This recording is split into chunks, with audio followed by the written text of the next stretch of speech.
মানে স্পিকার, আমি এই ব্যাপারে স্পষ্ট বলতে চাই, মদ আল্লাহ তাআলা হারাম করেছেন, এটা কিয়ামত পর্যন্ত হারাম থাকবে। সারা দুনিয়ার সকল মানুষও যদি জায়েজ বলে, হালাল বলে, তবুও এটা হারাম থাকবে।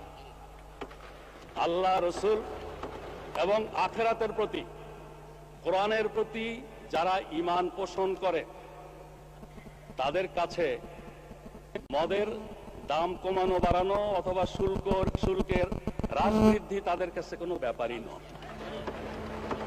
মাংনাও যদি দেওয়া হয়, মদের ফ্যাক্টরির মধ্যে যদি বদ্ধ দরজা জানালার মধ্যে তাদের রাখা হয়, তবুও তারা আল্লাহর ভয়ে মদ স্পর্শ করবেন না।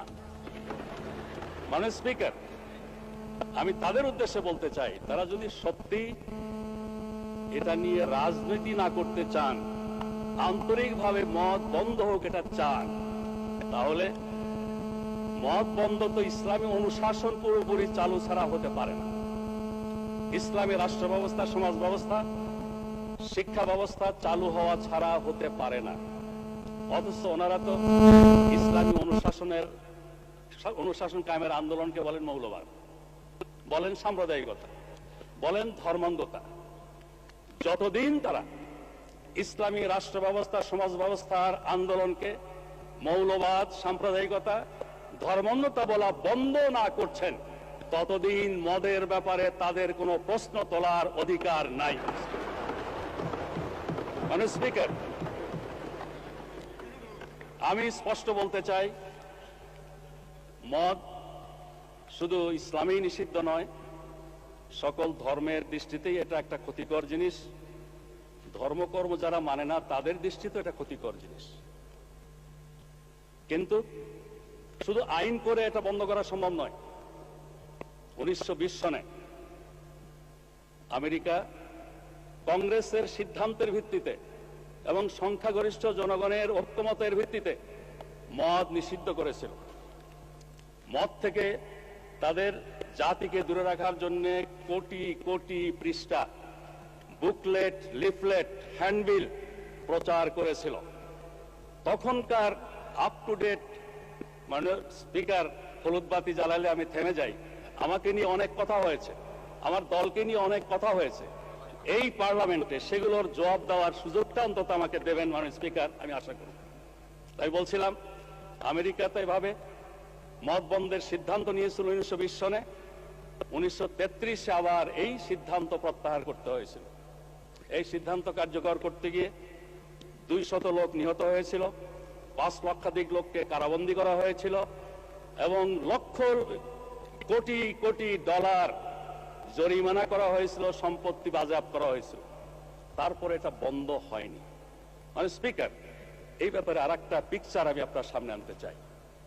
1400 বছর আগে জনাবে মুহাম্মদুর রাসূলুল্লাহ সাল্লাল্লাহু আলাইহি ওয়াসাল্লাম যখন ইসলামের দাওয়াত দিচ্ছিলেন, সেই যুগটাকে বলা হয় আইয়ামে জাহিলিয়া। তখনকার দিনে মানুষের মদের আসক্তি আরো অনেক বেশি ছিল। আরবি ভাষায় দেখেছি মদের নাম 200-এরও বেশি। তাদের কাব্য সাহিত্যে মদের বন্দনায় ভরপুর। সেখানে বাড়িতে বাড়িতে মদের মটকি ছিল।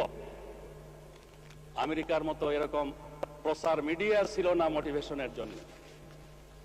কিন্তু ইমানি শক্তি, আল্লাহ, রসুল, আখিরাতের প্রতি বিশ্বাস এমন একটা শক্তি, এই শক্তির বলে সেদিন পর্যায়ক্রমে মানুষকে তৈরি করে নিয়ে যে মদ নিষিদ্ধ করা হয়েছিল। আজকেও মুসলিম বিশ্বের সংখ্যাগরিষ্ঠ মানুষ আইনের কারণে নয়, আল্লাহর ভয়ে মদ থেকে দূরে থাকে। ঘটনাটি একটু আপনাকে বলি। মানে স্পিকার, ইমানের দাওয়াতের পর স্বাভাবিকভাবেই মানুষের মনে প্রশ্ন জাগলো, আমরা আল্লাহ, রসুল, আখিরাতে বিশ্বাসী, আল্লাহ এবং রসুলের হুকুম মানি, এই মদের ব্যাপারে আল্লাহ এবং রসুলের হুকুমটা কি? তারা প্রশ্ন করল। আল্লাহ বলছেন, ইয়াসআলুনাকা আনিল খামরি ওয়াল মাইসির কুল ফীহিমা ইসমুন কাবীর ওয়া মানাফিউল লিন-নাস ওয়া ইসমুহুমা আকবারু মিন নাফইহিমা। তোমাকে প্রশ্ন করে এরা মদ এবং জুয়া সম্পর্কে।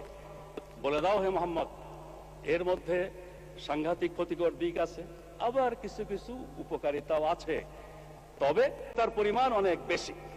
ক্ষতির পরিমাণ অনেক বেশি। এটার মধ্যে যে মেসেজ ছিল, বুদ্ধিমানেরা এটার ভিত্তিতে মদ ছাড়া শুরু করলো। সেকেন্ড স্টেজে এসে বলা হলো, লা তাকরাবুস সালাহ ওয়া আনতুম সুকারা, মদের নেশা থাকা অবস্থায় নামাজের কাছেও যেও না। নামাজ তো আগেই ফরজ হয়েছে, কিন্তু অতি বুদ্ধিমানেরা শুরু করলো কি, ফজর আর জোহরের মাঝখানে এমন একটা সময় সিলেক্ট করে যাতে জোহরের সময় আসার আগে নেশা কেটে যায়।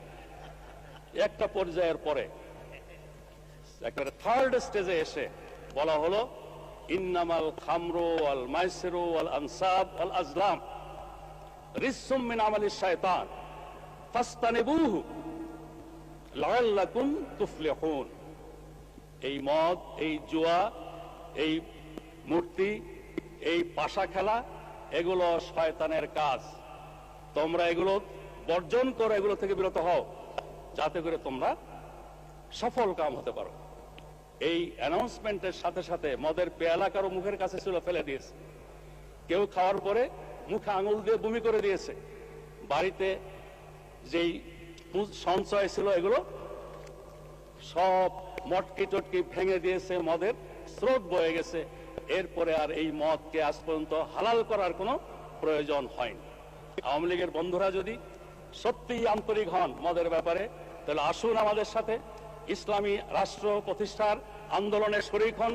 ইসলামী সমাজ ব্যবস্থা, ইসলামী বিচার ব্যবস্থা, শরিয়া আইন কায়েমের আন্দোলনে শরীক হন। তাহলে এই কথা বলবেন, না হলে এই কথা দয়া করে বলবেন না।